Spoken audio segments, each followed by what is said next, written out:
ඒකෙත් අර යසෝදර මට හිතෙන විදිය මම දැකපු විදිය එකහුව මට අර පේනවා මේ බොල් පින් මේ බොල් පින්න උදේට තියෙන පින්න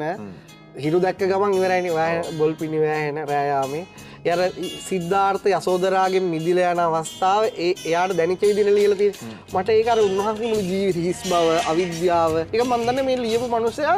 ඒ කොහොම මේ වචන එනවද කියලා මට ඒක පේනවා සිද්ධාර්ථ අතහැරලා යනවා ඒ ආදරය ඒ ප්‍රේමය නැතුව නෙවෙයි නමුත් එයාගේ ගවේෂණය මටත් අර මට අර ආදරය කියන මම ගොඩක් බවත් රොමැන්ටික් චරිතයක් ඇත්තටම එතකොට නමුත් මට නැතුව නෙවෙයි නමුත් මම ඒ වෙලාවේ දැක්කේ මම අර යාලත් එක තව ඉස්සරහට යන එක යාලටත් කරදරයක් දෙවෙනි එක තමයි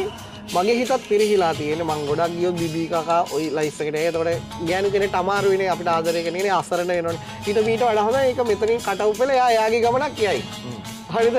මට ආදරයක් නැතුව නෙවෙයි හරිද ඒක උපරිම තියෙනවා උපරිම දෙන්නත් පුළුවන් නමුත් මම මේ මගේ ගමන නිතර හොයයි යන්නේ මම දන්නේ නැහැ නේ යන දවසේ සත්‍ය සොයා යන එක හැබැයි නොදැනුවාට ඇතුලේ තියලා තියෙන මේක තමයි ඉතින් ඒක තමයි මම හිතන්නේ මේ සින්දුවේ ඒ මාර මේ ජීවිතයේ තියෙන හිස් බව ඒ අතහැරලා යන මොහොත ඒක අර ස්වභාව දහමේ යා දැකපු බොල් පින්න බොල් කිසි දෙයක් නැහැ යනවා අයිත් ඒක අර කොගේ තියෙන කරත් එක ගල් කරුගේ ඒක අර පදුර ඇතයි මා ඉන්නේ අවලම් කරෝ ඔය පංච උපාදානස්කන්ධනේ මේ අපි හැමතැනම අරන් යන රූප වේදනා සංඥා සංකාර විඥාන ඒක තමයි මම හිතන්නේ ගල් කරුට කියලා උපමා කරලා ඇති මම දන්නේ මට දැනෙන්නේ ඒ වගේ එකක් ඒක මේ සසර අපි යන මේ ගමනේ තියෙන හිස් බව අපි අයිත් මේ ආදරයකට පෙරලා අර්ථ ශූන්‍ය බවට අපි හැංගීම් බර වුණොත් මට සත්‍ය හොයාගන්න බැරි වෙනවා එන්න මට ඔයාවත් විතර කර දෙන්න අන්තිම යසෝදරාවට පිට වෙන ගෙදරට එනවනේ දැන් බුදු කෙනෙක් කියන්නේ යාට හැංගීම් නැති කෙනෙක් නෙවෙයි හැංගීම් වලට බැඳීම් නැති කෙනෙක් එයා යසෝදරාට අඬන්න දෙනවා ලස්සන කතාවක් කිව්වා ඒත් කියන බුදු කෙනෙක් කියන්නේ හැංගීම් නැති කෙනෙක් නෙවෙයි ඉමෝෂනල් තියෙන හැබැයි ඒකට බැඳීම් නැහැ සාමාන්‍ය මිනිස්සු හැංගීම් වලට ඇටැච්ඩ් බුදු කෙනෙක්ගේ ඇටැච්මන්ට් එක නැහැ නමුත් හැංගීම් උපරිම තියෙනවා ඉතින් ආදරය දැනෙනවා සෙනෙහස දැනෙනවා කරුණාව දැනෙනවා වෛරය දැනෙනවා ඊර්ෂ්‍යාව බව දැනෙනවා බුදු කෙනෙක්ට හැබැයි ඒක එතනින් ඉවරයි ඒක වෙනම මාතෘකාවක් ඩීම් මාතෘකාවක් ඔව් වෙන දවසක අද ඉතින් අර ඒ ආදරය දැන් සිද්ධාර්ථට ගෞතම බුදු වෙලා තියෙනවා මතකය නැති වෙලා ડિප්‍රෙෂන් නැතිලා ඒ කියන්නේ ඩිමෙන්සියා නැහැනේ ඒ යහන් ගත වෙච්ච යහන් නෑ අඬක් බාණ්ඩපන් අපි මම සැබෑ ආදරය කියලා කියන්නේ එකට බුද්ධිය කියන එකට කාලේ එකම මූණ බලන්න බැරි තැනකට යන එක නෙමෙයි ඕනම ප්‍රේමයක් අවුරුදු 7න් ඉවරයි මේ. ඔයාලා ගැඹුරට අත්දැකීම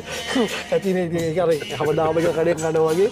හරිද එතනින් ඊට පස්සේ කියලා අපි තරුණ කාලේ හිතන හැමදේම සෙක්ස් නේ. ඊට පස්සේ ජීවිතේ සෙක්ස්ම නෙමෙයි නේ මෙයා. අපි ෂෙයාරින්, කෙයාරින්, සේෆ්ටි ඕවත් එක්කනේ දැන් ඊට පස්සේ ඊට දරුවෝ. මේ අර දැන් වයසට ගියාම ආරක්ෂාව මම හතෙන් විරෝයක වයිෆයි වෙයි දන්නේ හරිද ඔක්කොම තියෙන සිද්ධාර්ථ ඒකනේ දැන් අවුරුදු 7ක් ආවෙන යාගේ ගවේෂණයට ආයි 7න් පස්සේ ඇවිල්ලා එයා පුතාට දැන් බලන්න අද පුතාට දුන්නේ දෑවැද්ද මොකද්ද පුතාට දුන්නේ මහානකම මොකද එයා හොයාගත්ත කෙනා එයා අවංකව දන්න ඇත්ත කියලා දැන් අද අහමුදුර කෙනෙක් මහාන වෙන්න ගියාම පුතා ඉස්කෝලේ යවලා ඌට සුවර නෑ නේද ඉතින් පුතා කියලා අනාථ කරන්න ඕනේ නේද හරිද ජීවන උතුම්ම සැපේ නම් ආයිතා ඉවන්නන්නේ වලට නේද තමන් දේ දෑවැද්ද දුන්නම ඉවරනේ දායාදිල්ලෝ ඉතින් ආයි වයිෆ්ට දෙන්න තියෙනත් හොඳම ලව් එක තමයි විමුක්තිය ඒ කියන්නේ අපපතිත විඥාණයට හිත පිහිටවන්න උපකාර යාළුවන්ට දෙන්න තියෙන එකත් ඒක ඉතින් මං හිතන්නේ බුදුහාමුදුරුවෝ කියන්නේ රොමැන්ටික් මිනිස්සු ඒක නිසා හංසේට විදිනකොට සිද්ධාර්ථ කාලේ යාට ඉන්න බෑනේ ඒ හංසේ වෙන්නේ යා ෆයිට් කරනවානේ ඉතින් ඒක නිසා රොමැන්ටික්යි හිත රිදෙන වැඩිනේ ඒක නිසා තමයි මම හිතන්නේ මම ওই සිද්ධාර්ථ චරිතය ස්ටඩි කරලා මට දැනෙනවා